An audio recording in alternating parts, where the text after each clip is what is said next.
하나님에 대한 간절함을 가지고 새해를 시작했습니다. 참으로 좋은 모습입니다. 한마음으로 하나님 앞에 모여서 저마다의 소원과 그리고 꿈을 하나님 앞에 아뢰고 그리고 그것을 향하여서 지금껏 달려왔습니다. 한 2달여 시간이 지났죠. 그때의 기도 제목 떠오르시죠? 2020년 나를 복되게 하소서. 우리 가족에 은혜를 베풀어 주셔서 하나님의 기업을 더욱더 넓게 하여 주시고 우리의 생업과 우리의 영혼을 주님께서 인도하여 주시옵소서. 그동안 바라고 기도했던 그 모든 것들이 2020년도에는 반드시 이루어지게 하소서. 과거로부터 간직해온 이 꿈은요, 분명 우리들 앞에 펼쳐질 것입니다. 왜냐하면 하나님이 우리를 이끌어 가시기 때문입니다. 여러분, 지금도 그 꿈을 붙들고 계십니까? 그리고 그렇게 간절하게 하나님 앞에 이 자리에서 간구하였던 그 기도 제목, 지금도 붙들고 계십니까? 우리는 언제나 늘 처음 심정을 회고해 보아야 합니다. 그리고 꿈꿀 수 있도록 인도하신 그분을 바라보아야 합니다. 왜냐하면 하나님은 내가 꿈을 놓고 있을 때조차 그분이 이끌어 가시기 때문입니다. 하나님이 분명 주셨다면 성취하시고 이루시는 분 또한 하나님이십니다. 꿈의 배를 이끄시는 선장 되신 주님을 따라갈 때 우리는 어떠한 역경과 환란이 있다 하더라도 계속해서 전진할 수 있는 것입니다.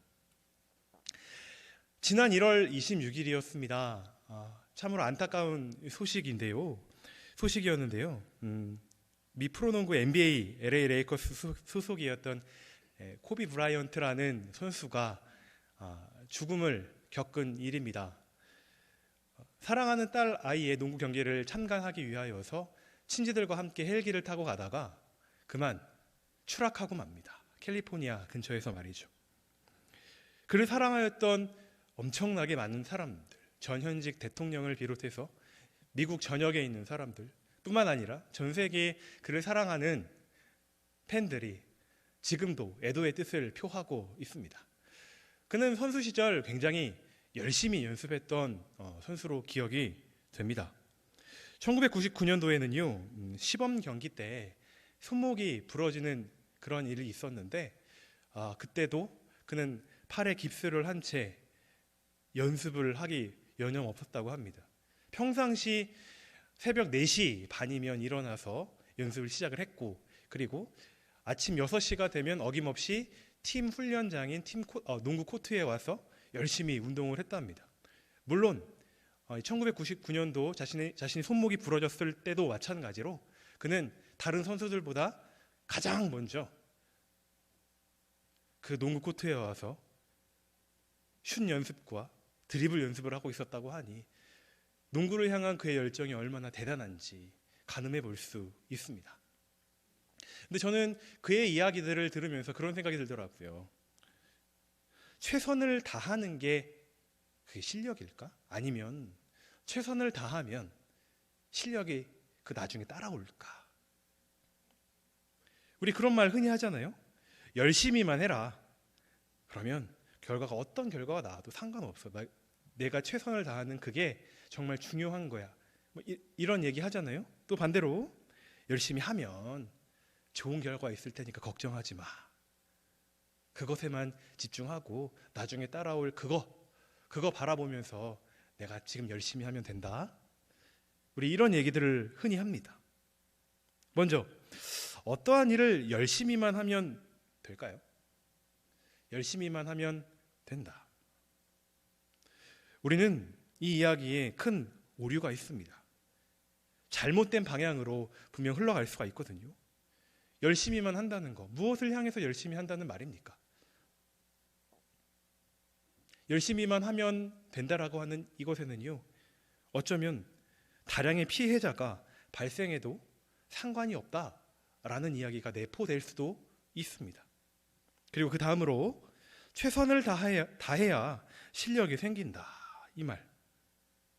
이건 만일 결과와 열매가 없다면 그것은 최선을 다하지 않은 그런 말인가? 라는 질문을 야기할 수 있습니다. 하나님 말씀에 열심히 순종했지만 매일 정한 시간에 무릎을 꿇고 하나님 앞에 부르짖고 노력했지만 열매가 없습니다. 그럼 그 사람은 잘못한 겁니까? 아도니람 저드슨이라는 미얀마 선교사가 있습니다. 이분은 처음 미국에서 미얀마로 파송을 받았을 때 열매가 없었습니다. 자그마치 6년 반 동안이나 아무 열매가 없는 겁니다. 아무리 복음을 전해도, 아무리 선한 일을 하여도 사람들이 그에게 문을 열지 않고 예수 그리스도의 이름을 받아들이지 않았습니다. 급기야 미국에서는 그의 후원자들은 말이죠, 다시 미국으로 돌아와라, 내게 열매가 없지 않느냐, 더 이상 우리들이 내게 후원을 해줄 수가 없다. 근데 아도니람 저드슨은요, 굽히지 않았습니다. 그리고 자신에게 주신 그 확신과 꿈과 비전을 따라서 계속해서 노력했습니다. 만일 그가 그래, 나는 이것밖에 못 되는 사람이야, 내가 무슨 하나님의 일을 할 수 있겠어 라는 생각을 가지고 다시 고국으로 돌아갔다면 현재 미얀마에 있는 약 3,700여 개 되는 교회는 아마 없었을지도 모르겠습니다. 성도 여러분, 하나님이 내 꿈을 이끌어 주신다면 안도해도 됩니다. 내가 하나님의 눈에, 내 꿈이 하나님의 마음에 합한다면 우리는 계속해서 추진해도 됩니다.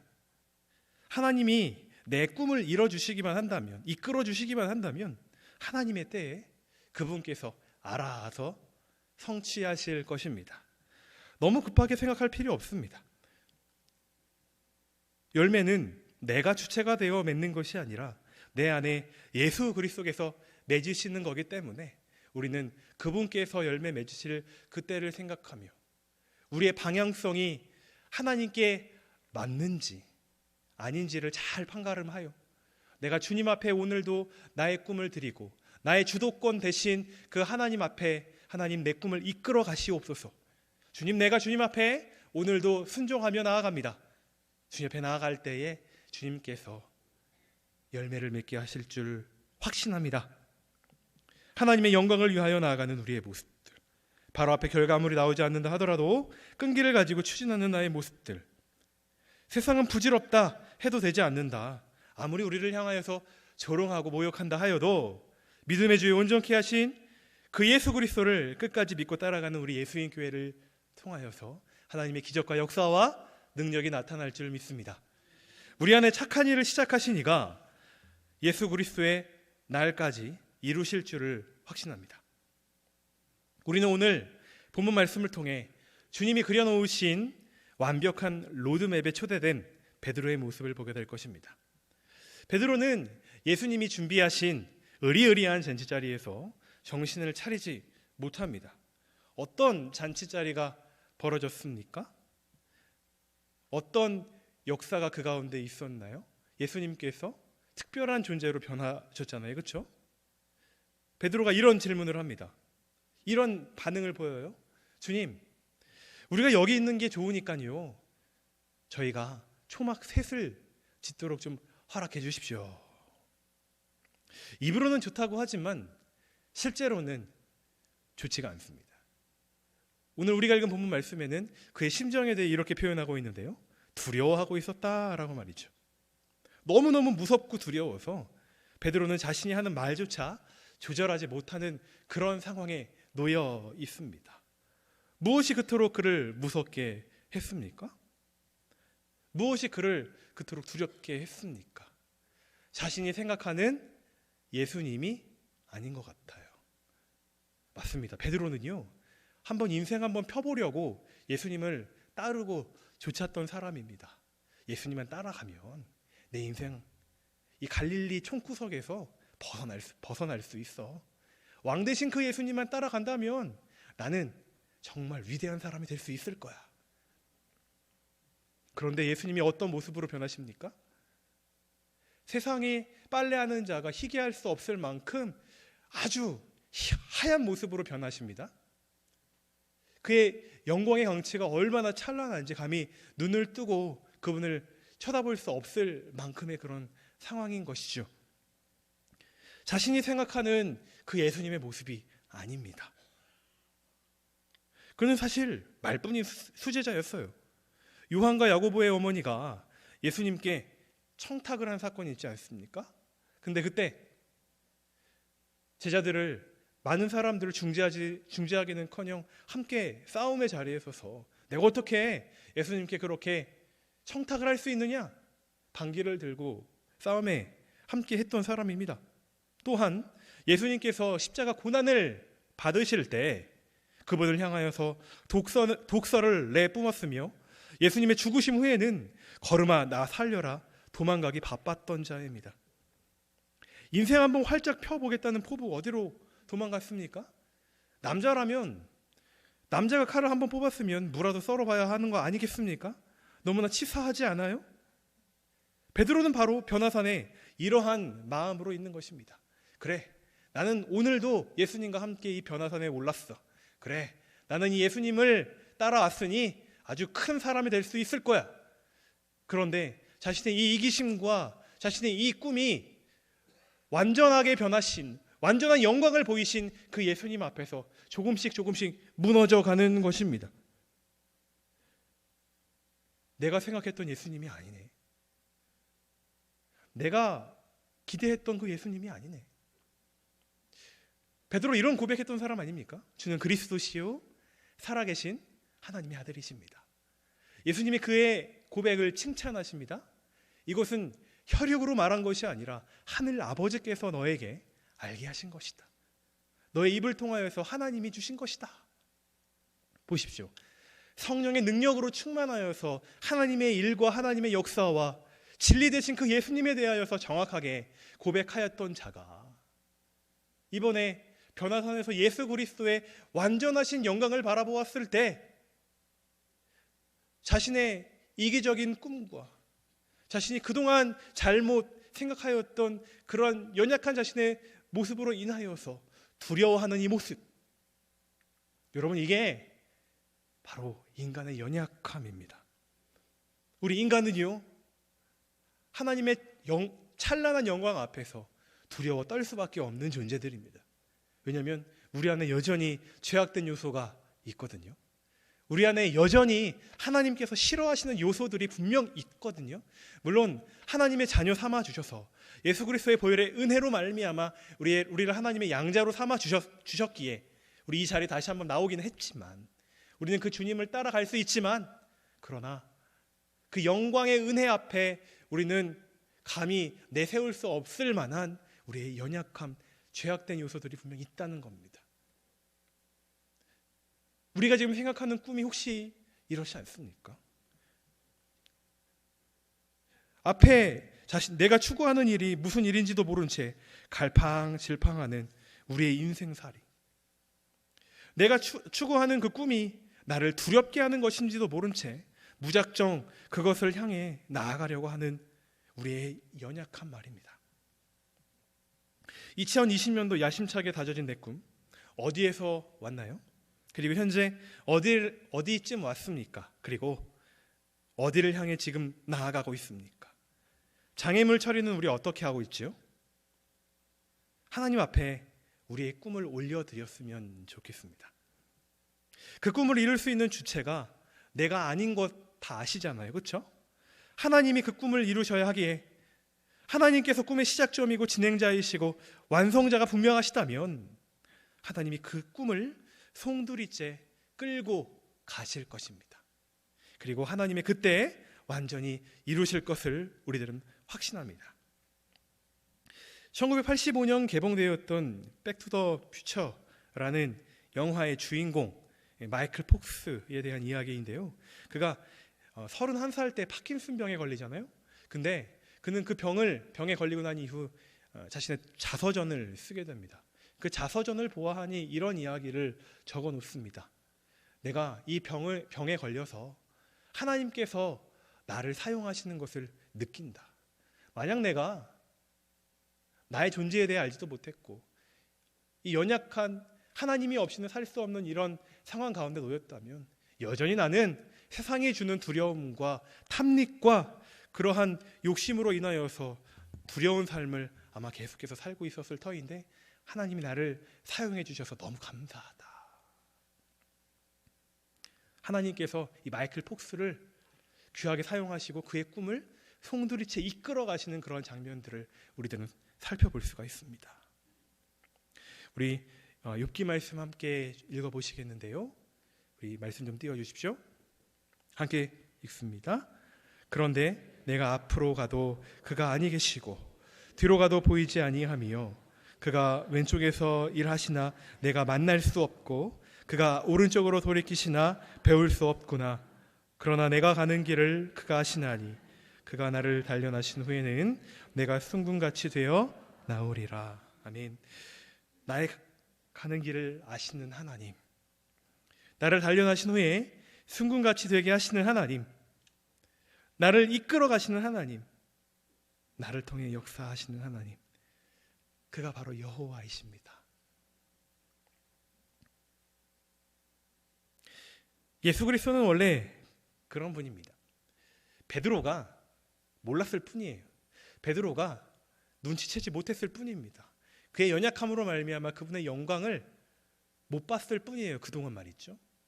예수님은 원래 영광에 충만하신 분이시고 그 누구도 그분께 범접할 수 없습니다. 빌립보 가이사랴에서 1차 순환 예고를 하시고 난 이후 6일 이후에 예수님께서 이런 일이 있을 거라고 말씀하셨습니다. 마가복음 9장 1절 말씀인데요. 우리 함께 읽습니다. 시작.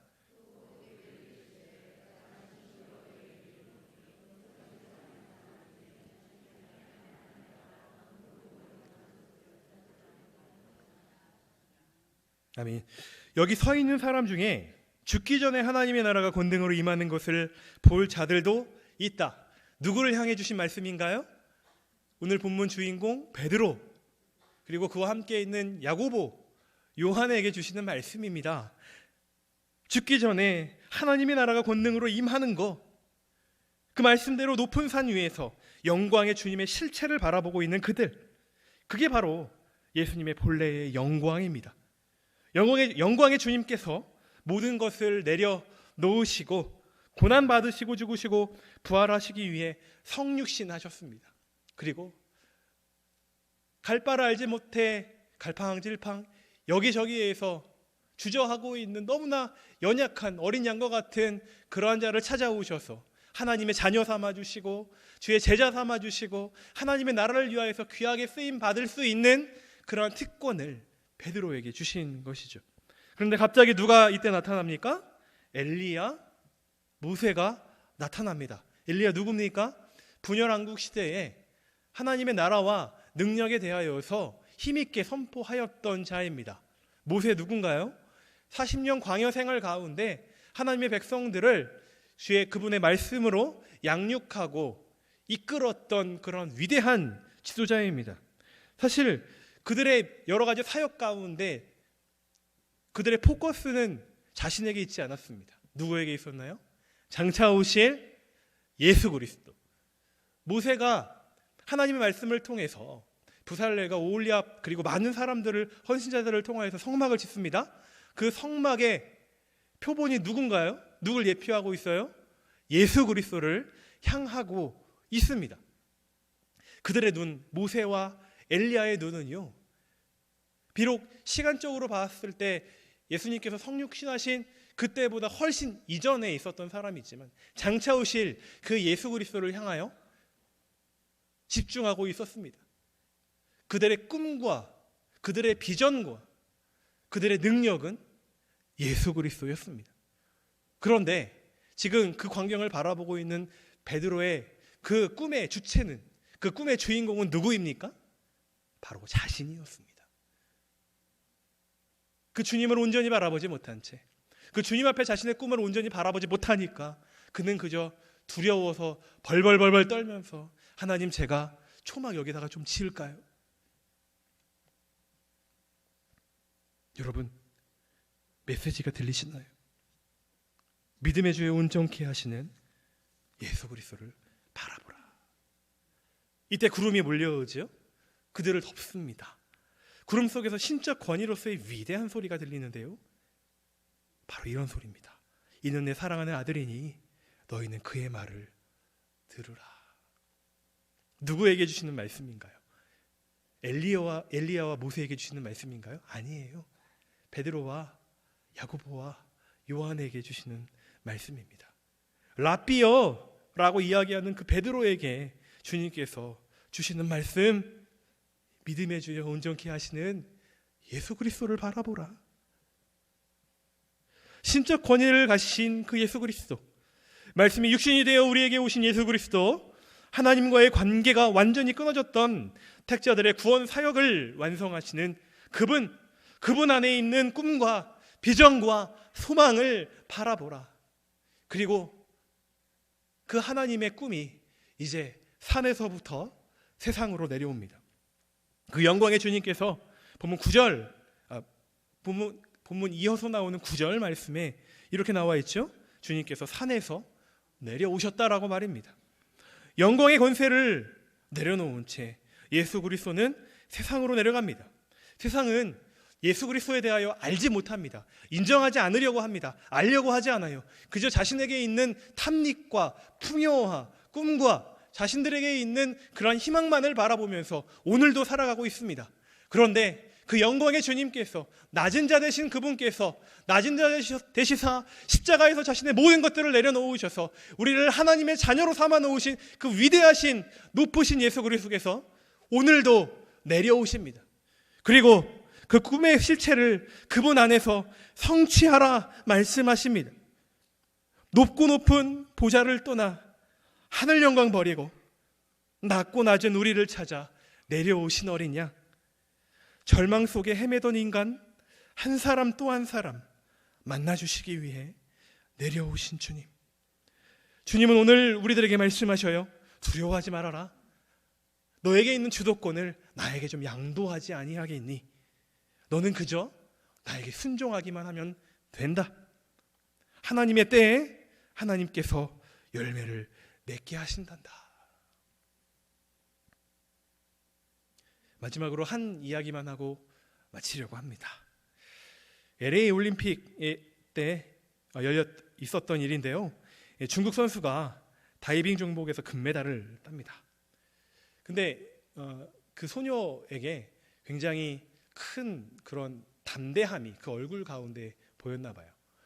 기자가 인터뷰를 요청을 하는데 당신의 그 담대함과 그 당당함은 어디서 나왔나요? 그랬더니 그 소녀가 이렇게 얘기를 하더랍니다. 저는요 사실 어렸을 때 100m를 굉장히 좋아했던 소녀였어요. 근데 100m를 너무 잘 못 뛰어서 넘어지는 일도 굉장히 많았고 달리기를 못했기 때문에 늘 입상권에서 멀어졌었죠. 근데 저희 어머니가 늘 저에게 이런 말씀을 해주셨어요. 얘야, 나는 내가 1등 하는 것보다 내가 그 자리에서 넘어진 자리에서 일어나는 내 모습이 너무너무 좋단다. 비록 상은 받지 못했지만 끝까지 내가 달리는 그 모습이 너무너무나 아름다워. 저희 어머니가요 이런 얘기를 또 해주셨어요. 제가 다이빙을 시작했을 때 얘야, 상 못 받는다고 걱정하지 마. 나는 내가 다이빙 대 위에서 멋지게 다이빙하는 그 모습 자체가 너무너무 좋아. 저는요 다이빙 대 위에서 저희 어머니가 해줬던 이 이야기를 기억을 하면 늘 웃음꽃이 피고요 당당함과 그 어떤 용기가 좀 생기는 것 같아요. 그래서 저는 제가 이렇게 금메달을 딸 수 있었던 거 저희 어머니 때문이에요. 성도 여러분, 하나님이 주신 꿈을 향해 오늘도 전진하는 우리의 모습을 보며 주님께서 이렇게 말씀하지 않겠습니까? 나는 내가 자랑스럽다.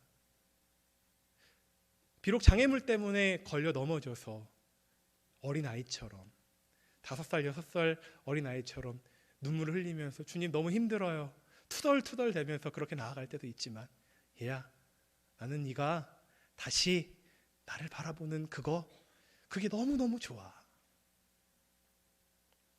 오늘도 전진하며 순종하는 우리의 모습을 기뻐하시는 우리 주님의 그 환한 모습을 기대하며 내 꿈의 주도권을 데리고 그 주님의 인도하심에 순종하고 그 영광의 광채 아래서 기쁘게 그분을 따라가는 모든 예수인 교회 공동체 되었으면 좋겠습니다. 기도로 마치겠습니다. 때로는 힘에 벅찹니다. 때로는 어디로 가야 할지 모르겠습니다. 때로는 일어나는 것조차 잊어버리기도 합니다. 그럼에도 불구하고 우리를 격려하시고 이끌어주시고 안아주시고 밀어주시는 주님으로 인해 주님을 오늘도 바라봅니다. 꿈의 실체이신 주님께 모든 주도권을 드리게 하소서. 꿈을 이루시는 주님께 순종하게 하소서. 그 주님으로 인해 기뻐하게 하소서. 예수님 이름으로 기도합니다. 아멘.